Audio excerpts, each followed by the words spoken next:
Souvenons-nous du nom de Gandhi, cet homme qui, par sa force ou intelligence d'esprit, a fait remettre la liberté dans son pays. Il disait, au début, il ne vous écoute pas. Ensuite, il vous braille. Ensuite, il vous combat. Et enfin, vous gagnez. Et bien, c'est exactement ce que nous faisons ici.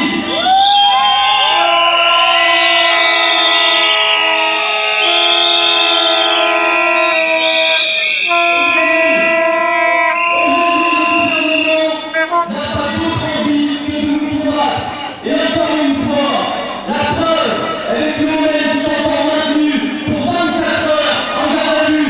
C'est une mesure supplémentaire. Le gouvernement ne nous écoute pas. Le gouvernement veut nous combattre.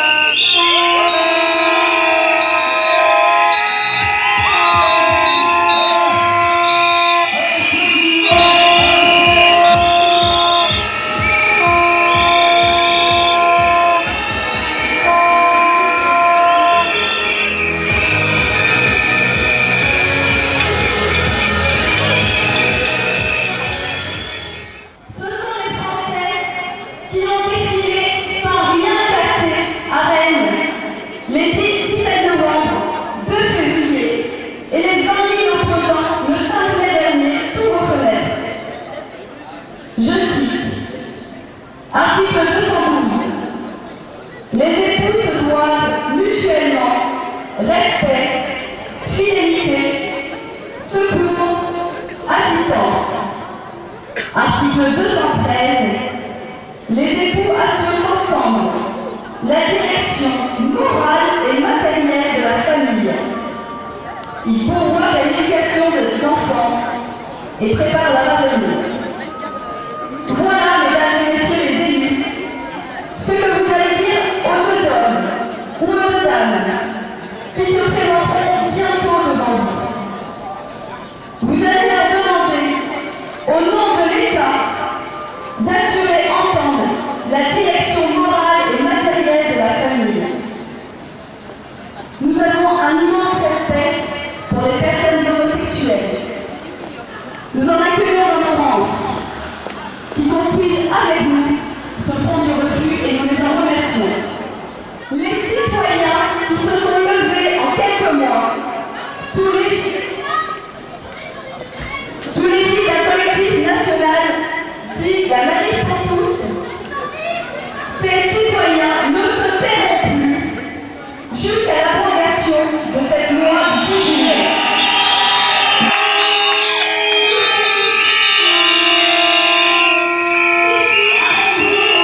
Qu'est-ce qui suffit dans les mains? Une pomme. Et ici? Eh bien non, on l'appelait Orange jusqu'au 18 mai 2013. Ce jour-là, on a considéré qu'il fallait changer son nom, car l'orange voulait être traité comme la pomme et s'appelait pareil. Nous appelons donc désormais Orange depuis. Le législateur a lui aussi nié la différence entre deux réalités, pourtant elle aussi vérifiable au bon sens. Un homme et une femme ensemble, ça restera toujours différent d'un homme et un homme ensemble. Il suffit de décréter l'égalité réelle et la société juste. Vous savez bien comment, pour forcer l'adoption de cette loi, la démocratie n'a fonctionné qu'en apparence jusqu'au 18 mai 2013. Et vous savez aussi ce qui aurait compté en priorité pour nos concitoyens. L'exemplarité des dirigeants, par exemple, la création des emplois, etc. Monsieur le maire, vos services se sont dépêchés, bien avant la promulgation de loi, de commander à leurs prestataires externes une nouvelle version de livret de famille.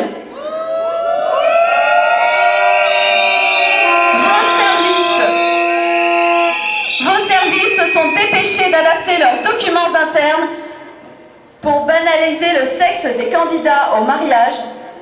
Vos services ont voulu être prêts pour un afflux de demandes. Mais monsieur le maire, il n'y a que 0,17% des jeunes mineurs en France vivant avec un couple de même sexe. 0,17%. Et seulement 0,6% des couples vivant en France qui sont susceptibles de demander à se marier. À quoi vous attendiez-vous donc? Et pourquoi n'attachez-vous pas plus d'importance à ces couples ordinaires, à qui ne sont consacrés que 15 minutes le samedi de leur mariage? Le mariage, est-ce donc si peu important? La société a si peu besoin de personnes qui font alliance, qui s'engagent dans la durée. Dans l'agenda de votre conseil ce soir, mesdames et messieurs, figurent les actions de prévention de santé. C'est bien. Mais quand votre équipe va-t-elle s'occuper de prévention sociale et familiale, de prévention des ruptures familiales, mieux encore, de préparation à la vie de couple quand deux personnes viennent s'inscrire pour un mariage? C'est là que devrait être la priorité. C'est là que vous devriez vous précipiter. Nous serons rappelés lors des prochaines campagnes électorales les positionnements des uns et des autres sur ce sujet, y compris sur l'injection de conscience.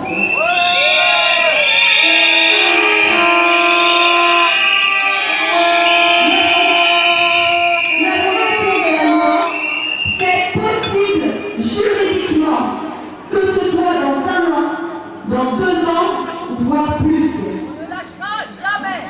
Mesdames et messieurs les élus, en attendant que la loi injustement votée soit abrogée demain ou après-demain, nous attendons que chaque mariage célébré dans ces lieux soit pris au sérieux. On ne lâchera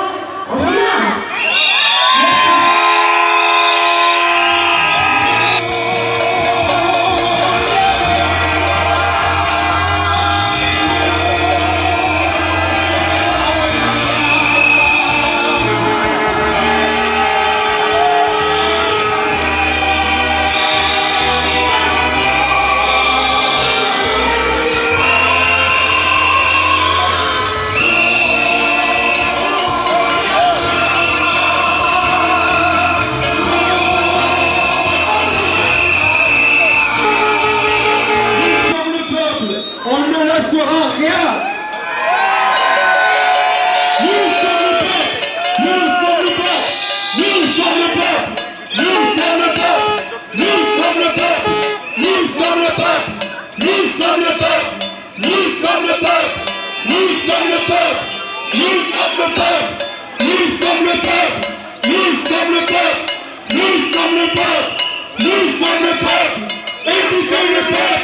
Écoutez-nous, nous sommes le peuple.